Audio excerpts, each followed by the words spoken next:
इस वीडियो में हम अपना जो चैप्टर नंबर 8 है कंट्रोलिंग, उसका सेकंड पार्ट डिस्कस करेंगे। फर्स्ट वीडियो में हमने अपनी कंट्रोलिंग का मीनिंग, उसकी प्रोसेस और इम्पॉर्टेंस को डिस्कस किया था। तो अगर आपने वो वीडियो नहीं देखी है तो पहले आप उस वीडियो से कंट्रोलिंग का पूरी मीनिंग को स्टडी करें। तो जो नेक्स्ट इंपॉर्टेंट क्वेश्चन इस चैप्टर के बनते हैं, वो एक क्वेश्चन तो ये बनता है कि relationship between planning and controlling क्या है। तो ये बुक के अंदर अगर आपको पूरा कंप्लीटली लर्न नहीं हो रहा तो मैंने इसको पॉइंट्स के अंदर 5 पॉइंट्स में लिखा है। जितना मैंने लिखा है इतना इसका रिलेशन लिखना पेपर में बिल्कुल सफिशिएंट है। तो देखो, फर्स्ट पॉइंट तो आपने लिखना है controlling take place on the basis of standard developed by planning. यानी कि कंट्रोलिंग जो हमने करनी है उसका बेस क्या है? बेस वही है जो हमने अपनी प्लानिंग करके उसके स्टैंडर्ड्स को डेवलप किया है। कल भी हमने डिस्कस किया था कि कंट्रोलिंग में हमने क्या किया, अपनी प्लान्ड परफॉर्मेंस को अपनी एक्चुअल परफॉर्मेंस से कंपेयर करके डेविएशंस को फाइंड आउट किया है। तो एक रिलेशन तो ये निकल गया कि कंट्रोलिंग ने उन्हीं स्टैंडर्ड्स को चेक किया है जिनको आपने अपने प्लानिंग फंक्शन के अंदर डेवलप किया था।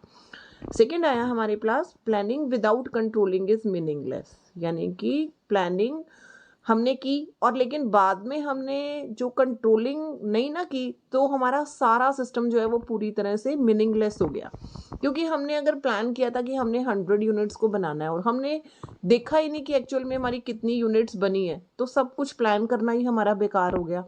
तो कंट्रोलिंग इंश्योर करता है कि जो हमारे इवेंट्स हैं वो कन्फर्म है टू द प्लान्स, मतलब जैसे हमने अपने प्लान्स बनाए थे उसके अकॉर्डिंग कि एक्चुअल में हमारे जो प्लान है और जो मतलब कि हमारी कंट्रोलिंग बेस है पूरी तरह से इस चीज़ को चेक करने का कि हमने जो प्लान बनाया था वो एक्चुअल में वर्क किया है कि नहीं किया।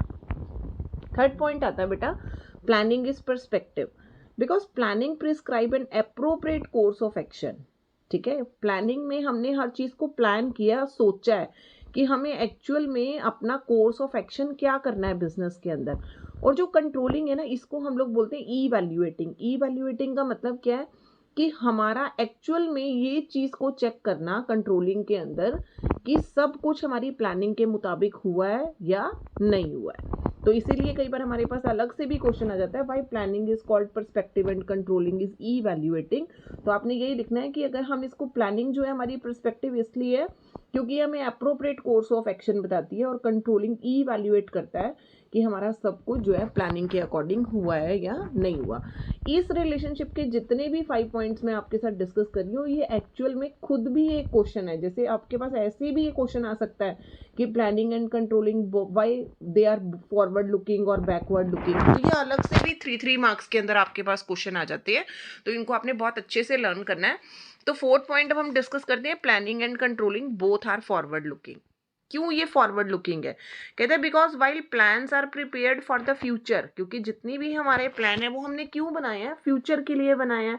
और कंट्रोलिंग ये चेक करता है कि हमने फ्यूचर के अंदर अपनी एक्चुअल में परफॉर्मेंस को इम्प्रूव किया है या नहीं किया। फिर हमारे पास एक क्वेश्चन ये बनता है कि planning and controlling, why planning and controlling are called backward looking, है ना? तो प्लानिंग और कंट्रोलिंग दोनों को बैकवर्ड लुकिंग क्यों कहा हमने? Because while planning is guided by the past experience, कि जब भी हमने प्लान बनाए तो हमने ये चेक किया कि हमने पहले वाले टाइम में क्या किया था, और कंट्रोलिंग में हमने क्या किया, अपनी एक्चुअल परफॉर्मेंस को अपने जो भी स्टैंडर्ड सेट किए थे उनके साथ क्या किया, एक्चुअल में कंपेयर किया। तो हमारे 5 पॉइंट रिलेशनशिप में भी काम आएंगे और इसमें से 3 क्वेश्चन मैंने आपको बताया जो आपके पेपर में बिल्कुल चांसेस हैं आने के, कि वाई प्लानिंग एंड कंट्रोलिंग और कॉल्ड फॉरवर्ड लुकिंग और बैकवर्ड लुकिंग। ठीक है जी।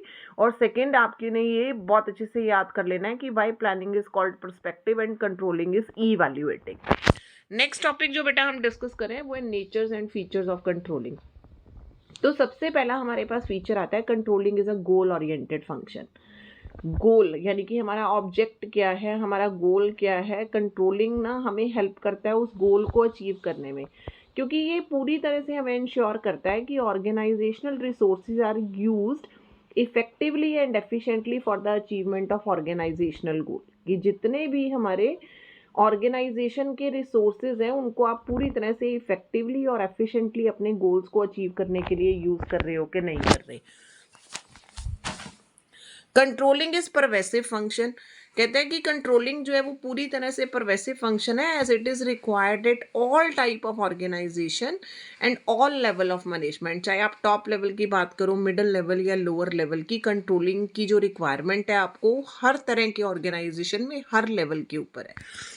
थर्ड फंक्शन हमारे पास आता है बेटा, controlling is a continuous function. Controlling को क्यों कहा जाता है कॉन्टिन्यूस फंक्शन? कहते हैं it is not the last function of management but it brings back management cycle back to the planning. क्योंकि देखो जब कंट्रोलिंग में हमने इस चीज़ को चेक किया कि हमारी कहीं पे प्रॉब्लम आ रही है तो हम वापस से अपनी प्लानिंग में आके उसको करेक्ट करेंगे। तो यानी कि ये सारी चीज़ें हमें हेल्प करती हैं ताकि हम अपने फ्यूचर के लिए बहुत अच्छे प्लान्स बना सकें। और इन सब चीज़ों को हमने सीखना कैसे? अपने पास्ट एक्सपीरियंस से। और कंट्रोलिंग किसी भी बिजनेस के अंदर कॉन्टिन्यूस चलती रहती है, क्योंकि ये आपको, अगर आपने एक बार कंट्रोलिंग में देखा कोई डेविएशन आया है तो फिर से आप प्लान करोगे कि इस डेविएशन को हमने कैसे दूर करना है। और फिर हमारा जो सबसे इम्पॉर्टेंट टॉपिक आज का है जिसको हमने अभी डिस्कस किया है कि why controlling is called backward looking and forward looking. कि जैसे मैंने आपको पहले बताया, आपने इसको बिल्कुल उसी तरह से ये एक्सप्लेन करना है कि ये फॉरवर्ड लुकिंग इसलिए बिकॉज क्योंकि हम जितने भी प्लान्स बना रहे हैं वो फ्यूचर के लिए बना रहे हैं। और ये बैकवर्ड लुकिंग इसीलिए है क्योंकि हमने प्लानिंग में अपने पास्ट एक्सपीरियंसेस को ही चेक किया है और कंट्रोलिंग में कंपेयर किया हमने अपनी एक्चुअल परफॉर्मेंस को आपने जो स्टैंडर्ड्स थे उनके साथ। जो नेक्स्ट इंपॉर्टेंट क्वेश्चन इस चैप्टर का है that is called deviation. Deviation का मतलब क्या है? देखो ये कई बार पेपर के अंदर क्वेश्चन आ जाता है 3 मार्क्स के अंदर कि डेविएशन इन कंट्रोलिंग क्या है। और इसका कंसेप्ट आपको इस पूरे चैप्टर को समझने के लिए भी बहुत अच्छे से समझना है कि डेविएशन का एक्चुअल में मीनिंग क्या है। तो डेविएशन रेफर करता है बेटा difference between the actual performance और स्टैंडर्ड परफॉर्मेंस। हमने अभी बात की ना कि मैंने जैसे आपको कल वाली वीडियो में भी बताया था कि हमने एक अपना टारगेट लिया था 100 यूनिट्स को बनाने का।